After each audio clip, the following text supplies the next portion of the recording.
On va faire à l'instant deux exercices dans lesquels on va apprendre, on va s'habituer à travailler avec les angles en radians. On va faire le numéro 8.23 A et B et le numéro 8.25 des notes de cours. Au numéro 8.23, on nous demande de déterminer la longueur d'arc interceptée sur la circonférence du cercle trigonométrique par chacun des angles suivants. Donc, premièrement, on nous indique qu'on a un cercle trigonométrique. Donc, je vais tracer un cercle de rayon 1. Donc, un cercle trigonométrique, c'est un cercle de rayon 1. Donc, ici, on a un cercle de rayon 1. Donc, ici, on a un rayon de 1. Et dans notre cercle trigonométrique, on a un angle de 30 degrés. Donc, on se déplace dans le sens anti-horaire de 30 degrés. On a donc un angle qui est formé ici. Et on veut savoir si on parcourt sur notre circonférence cette longueur-là, quelle va être cette longueur-là. Donc ça, cette longueur-là, ça correspond en réalité à l'angle en radian. L'angle en radian, c'est la distance parcourue sur notre circonférence divisée par le rayon. Donc, puisqu'on a un rayon de 1, ça va être simplement la distance parcourue ici. Donc, ce qu'on va faire, on va aller sur notre feuille de mémoire. On va regarder, lorsqu'on a un angle de 30 degrés, ça correspond à quel angle sous la forme de radian. Donc, lorsqu'on s'en va sur notre feuille de mémoire ici, on a notre cercle, et avec les différents angles en degrés et leur correspondance en radian. Et on s'aperçoit que lorsqu'on a un angle de 30 degrés, l'angle en radian, ça correspond à pi sur 6. Donc ici, la longueur ici, c'est égal à pi sur 6.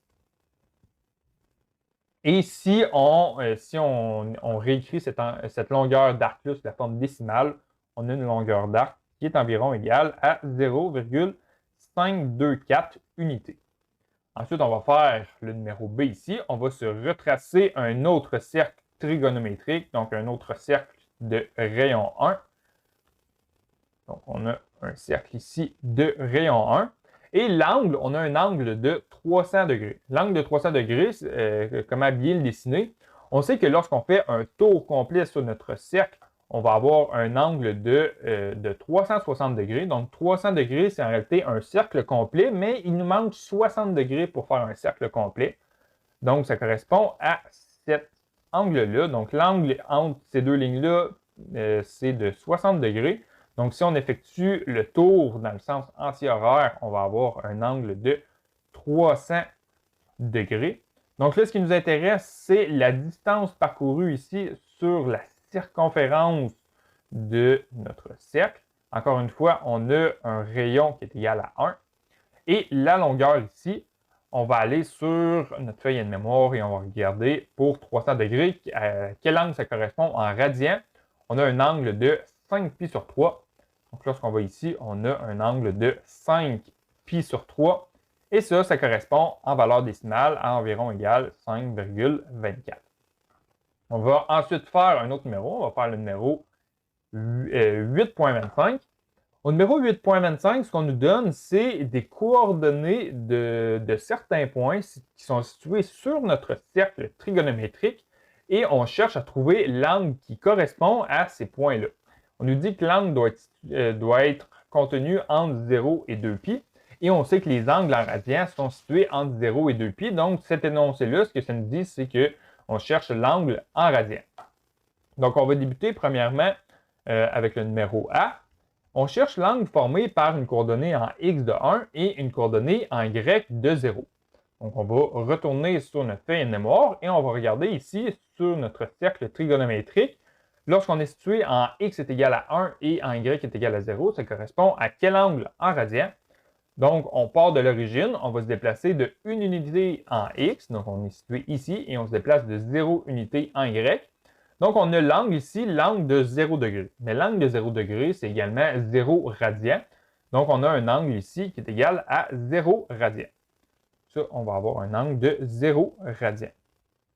Ensuite, en B, on cherche un angle on cherche la mesure de l'angle formé par une coordonnée en x de racine de 3 sur 2 et en y de 1/2. Donc là, pour nous aider, on va retourner sur notre feuille notre feuille à mémoire ici. Et on a un angle, une coordonnée en x de racine de 3 sur 2. Donc, on va être situé du côté droit sur notre cercle trigonométrique.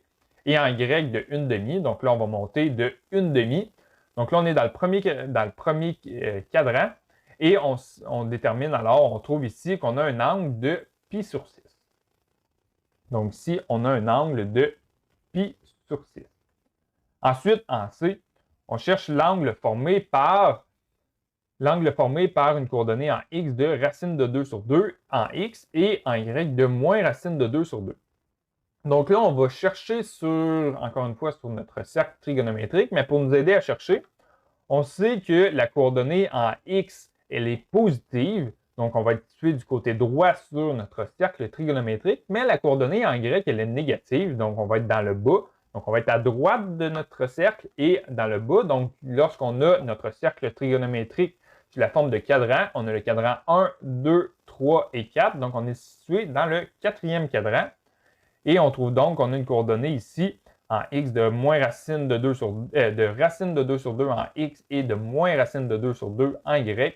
On a donc un angle de 7 pi sur 4 lorsqu'on est en radian. Donc l'angle T ici est de 7 pi sur 4. Je garde mes angles en valeur rationnelle sous la forme de fraction, puisque lorsqu'on travaille en radian, souvent on va utiliser ces angles-là dans des calculs trigonométriques ou dans des mesures d'air, par exemple, pour notre cercle. Donc, je vais éviter d'arrondir par réflexe, puisque lorsqu'on arrondit, et si on arrondit et qu'on effectue d'autres calculs par la suite, on perd la précision au niveau du calcul. Donc là, en ce moment, lorsqu'on garde les valeurs sous la forme de fraction, on garde toutes les décimales. Donc, ça nous évite de perdre de la précision. Donc là, au numéro D ici, on cherche l'angle formé par un x de moins racine de 3 sur 2 et un y de moins 1/2. Donc là, on va être situé du côté gauche de notre cercle et dans le bas de notre cercle. Donc, on va être dans le 3e cadran. Donc, on cherche l'angle de moins racine de 3 sur 2 en x et moins 1/2 en y.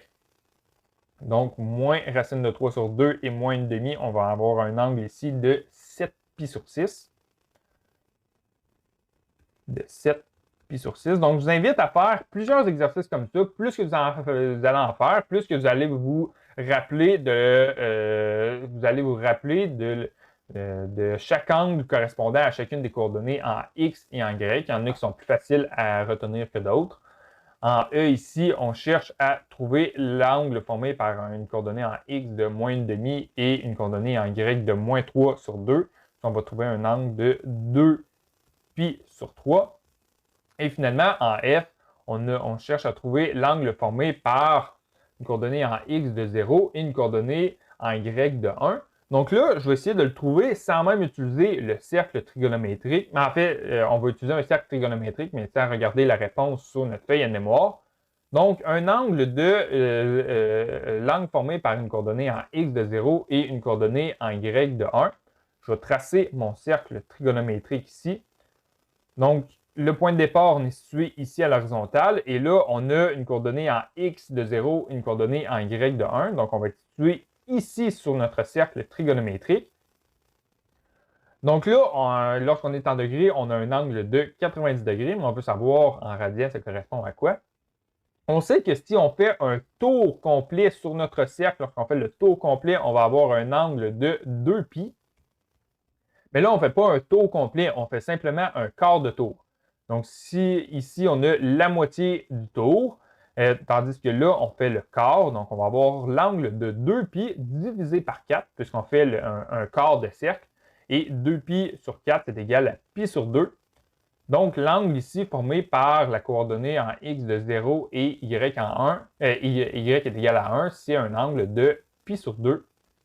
Donc, si je vérifie sur mon cercle trigonométrique ici, on s'aperçoit que lorsqu'on est en x est égal à 0 et en y est égal à 1, on a un angle en radian de pi sur 2.